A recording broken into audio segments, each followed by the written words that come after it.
original Sandy River Railroad was started in 1879, and the people around here wanted something that would bring them into the modern era. So they decided to get a railroad, and after much arguing and all that, they eventually raised enough money, and the Sandy River Railroad was created. It soon exceeded all expectations, so they went ahead and built Franklin Mechanic, and in later years the Phillips and Rangeley, which this particular section we're on right now is part of the Phillips and Rangeley. Eventually they merged together all of these various railroads and became the Sandy River and Ranger Lakes Railroad.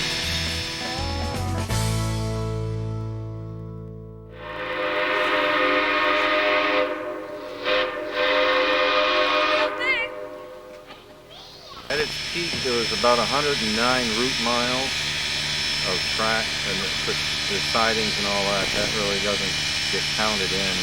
And it changed according to their whims of when they moved sidings and extended stuff for logging. That's really what they did up here, was logging. They were after the trees in the woods to make money. Otherwise, most of the other railroads wouldn't have existed at all.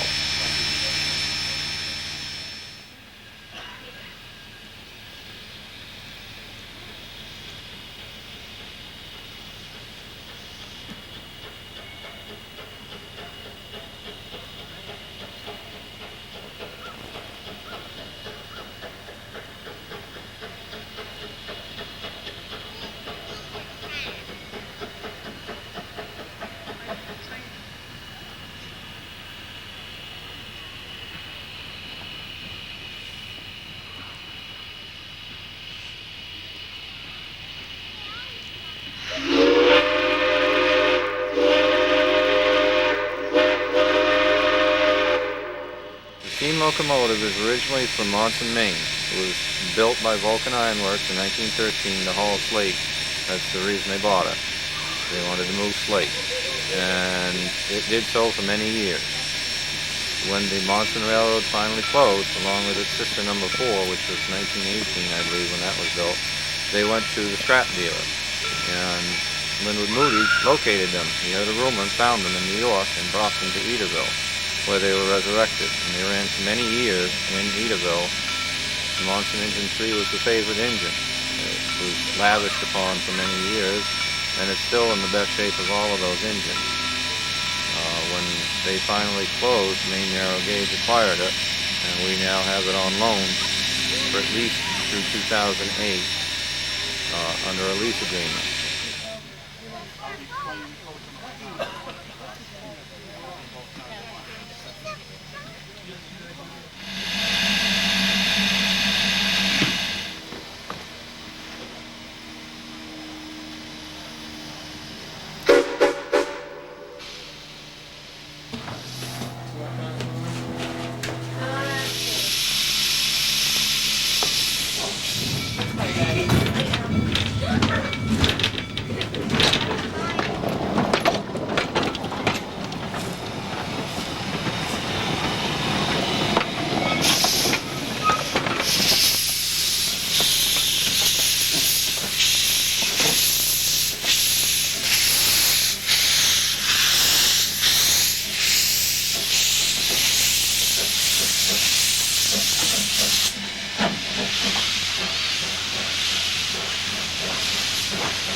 20, 25 years ago, with modern technology and all, and modern signaling systems and all.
We brought the Maplewood station, we actually brought it to the property and stuck it in the woods behind the roundhouse about 6 years ago, and about 4 years ago we decided it was going to be the official stop for here, and we'll eventually have a wooden platform and you'll walk through it, and we probably will have some artifacts inside that.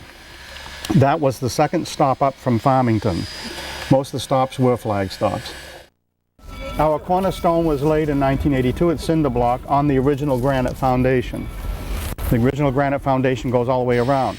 Now the granite walls were dismantled by local people to use for construction and other buildings in the area, right, after World War II.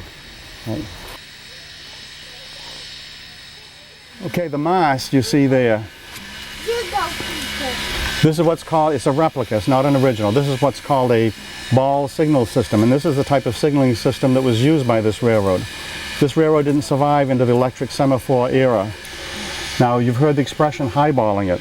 When the ball's in the highest position, it means that you can enter the section and go at top posted speed. When the ball is in the lowest position, it means the line is blocked and you can't enter that section. When the ball is mid-mast, it means that you can proceed with caution.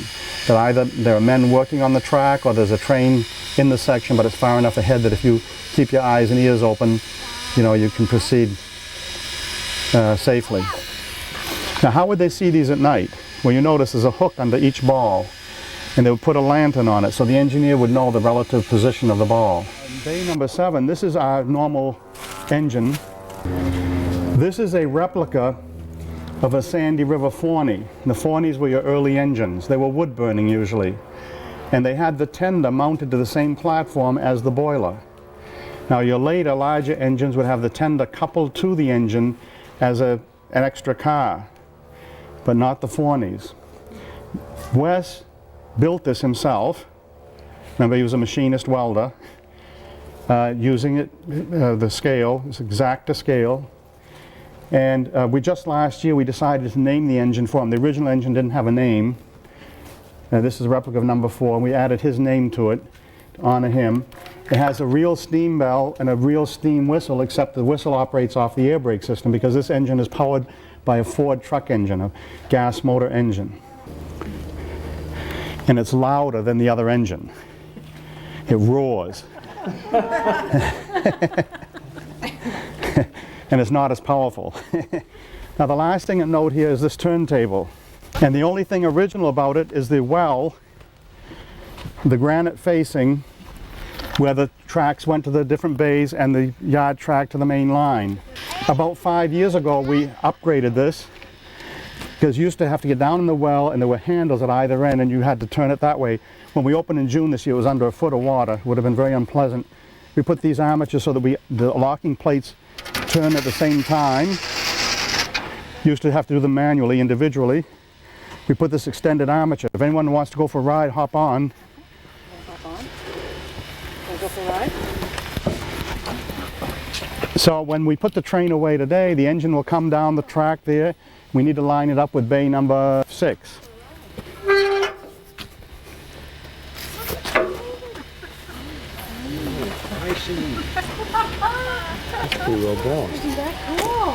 Okay, now when I stop, if you'll push that armature toward me, try it right now. All your force. That's it, that locks it in place. That way it won't move, because we don't have any heavy crane to put right the engine if it should derail, so we have to lock the locking plates. It was built over in Laconia, New Hampshire, and it resided, was this one a camp? I believe it was a camp for a while. Yes. Eventually it was acquired by the railroad, and we use it currently. That's our main coach right now, but it is original, except for the seating, unfortunately. But pretty much everything else is original with some repairs, and it is a wonderful piece of history. It will go in eventually to be rebuilt properly once the one that's in there now comes out, but it may be another couple of years before that one's completed. The caboose behind it is an authentic replica. It is not an original. That's why the number 559, because there was never a 559 on the railroad. There's always something to do. We're always, always looking for volunteers. And we have a lot of modelers that come here. Try to have a good time.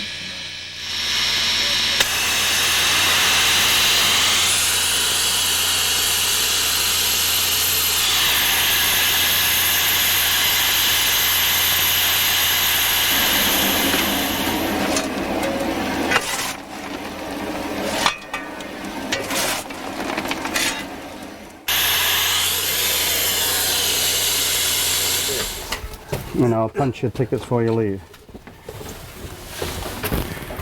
Oh yeah. Local train to Sanders, all tickets please.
final stop on this line. All change to all points in Maine.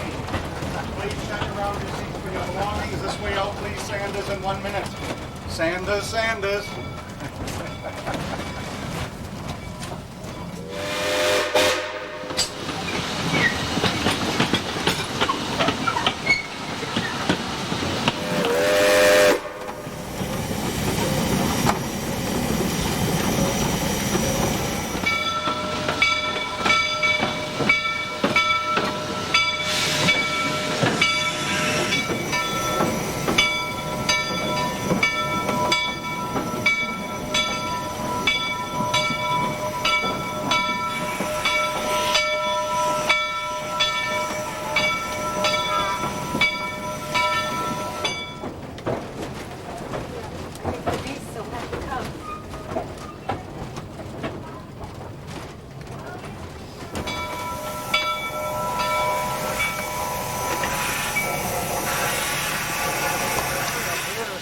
I can't help it.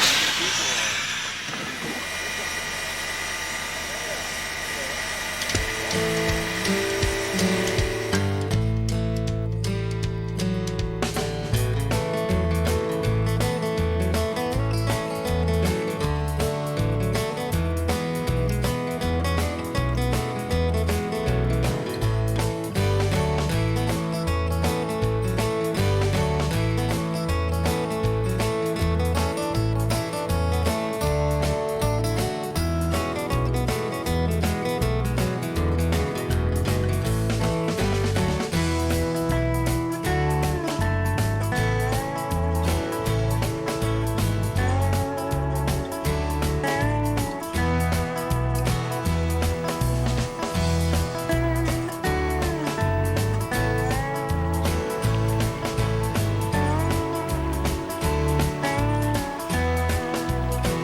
When we acquired the 100 acres, we knew that we had to have a year-round supervisor.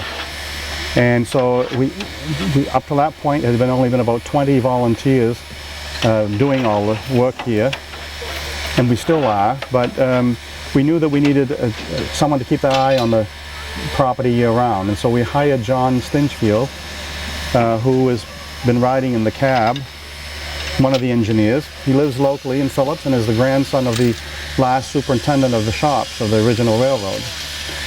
So he has the railroad blood and history in him, in his veins.